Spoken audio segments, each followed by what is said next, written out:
या आत्म विचार के लिए, आत्म उत्थान के लिए, आत्म कल्याण के लिए, परमात्मा की प्राप्ति के लिए एकांत आवश्यक है।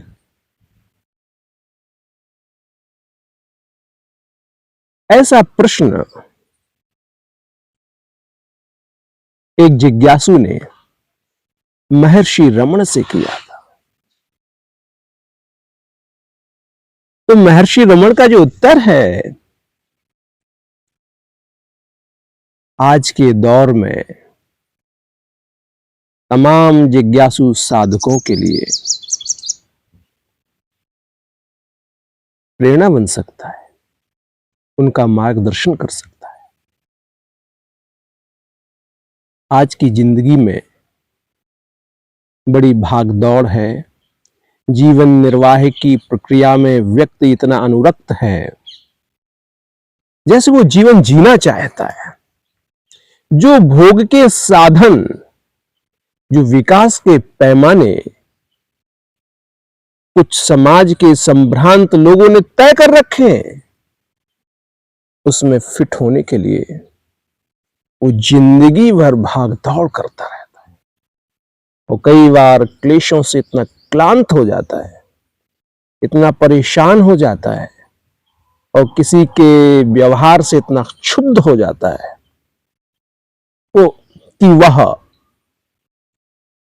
यह संसार छोड़कर कहीं दूर जाना चाहता है, शांति की तलाश में, सत्य की खोज में एकांत तलाशता है।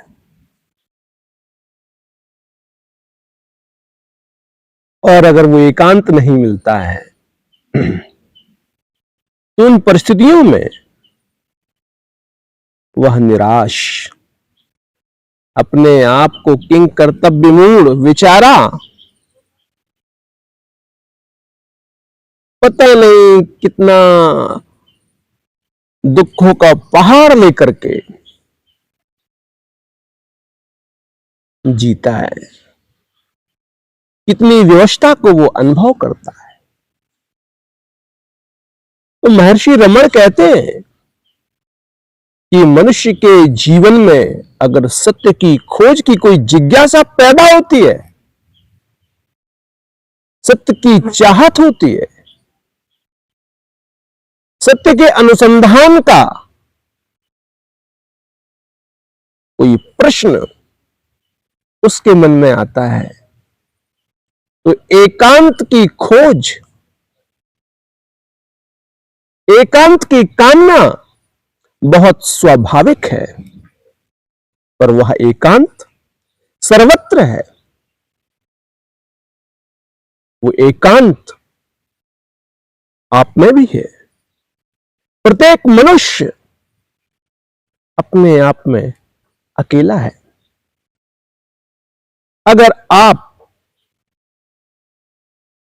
अपने मन को, अपने जीवन को ऐसे ढाल पाएं और बाह्य परिस्थितियों से अलग कर पाएं, डिटैच कर पाएं, असंपृक्त कर पाएं, तो फिर एकांत के लिए आपको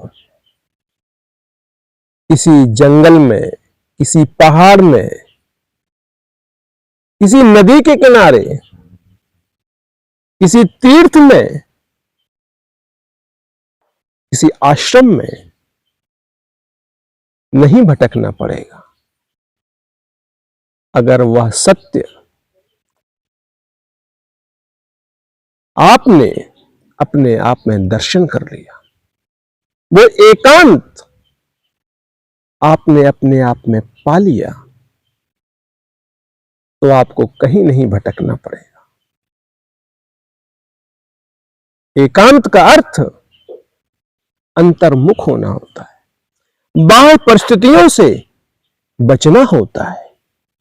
अगर कोई निर्जन जगह उपलब्ध हो जाए तो यह सत्य है कि आप अपनी ऊर्जा को अपने ऊपर केंद्रित कर सकते हैं, ज्यादा केंद्रित कर सकते हैं। लेकिन यह आवश्यक नहीं है कि अगर आप निर्जन में हैं तो आप अंतर्मुख हो ही जाएंगे, क्योंकि मनुष्य के विचारों का जो व्यापार है, मनुष्य के विचारों का जो संसार है, वो हमेशा उसके साथ होता है। जंगल में भी होता है तो वहां पर भी वह अपने संसार के साथ ही जी रहा होता है। और अगर संसार में है और यदि उसकी तीव्र जिज्ञासा उत्कंठा है तो संसार में भी वो सत्य को उपलब्ध होने के रास्तों को खोज सकता है, प्राप्त कर लेता है। बहुत से मनुष्यों ने गृहस्थ जीवन में ही उस सत्य को पा लिया। तो सभी जिज्ञासु साधकों से मेरा निवेदन है कि आजकल ये भागने का चलन बहुत चल रहा है कि झोला उठा के भाग जाएंगे। अरे कहां भागोगे? जहां जाओगे वहीं तो संसार मिल जाएगा आपको। भागना है तो अपनी बुरी आदतों से भागना है, अपने कुसंस्कारों से भागना है, अपने दोषों से भागना है। सुधार करना है तो अपना ही तो करना है, परिष्कार करना है तो अपने ही दोषों का तो करना है। जो भी आप खोज रहे हैं उसका अधिष्ठान कहीं बाहर नहीं, उसका अधिष्ठान स्वयं आप हैं, हमारा अंतःकरण है। तो केंद्रित होकर के निर्जन की जगह, जंगलों में जाने की जगह आपका जीवन विचारों का जो जंगल बना हुआ है, आपकी कामनाओं का, अपनी वासनाओं का, आपके भ्रमों का, आपके संशयों का जो जंगल हमने खड़ा किया है या हमारे आसपास के लोगों ने जो जंगल बनाया है, उस जंगल में आप सत्य की खोज के राही अकेले ही तो हैं। तो इन विचारों की भीड़ में आपको अंतर्मुख होना है और अंतर्मुख होकर के उस सत्य की खोज करनी है।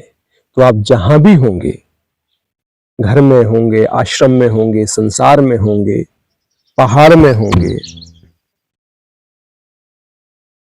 हर जगह आप उस सत्य को उपलब्ध हो जाएं।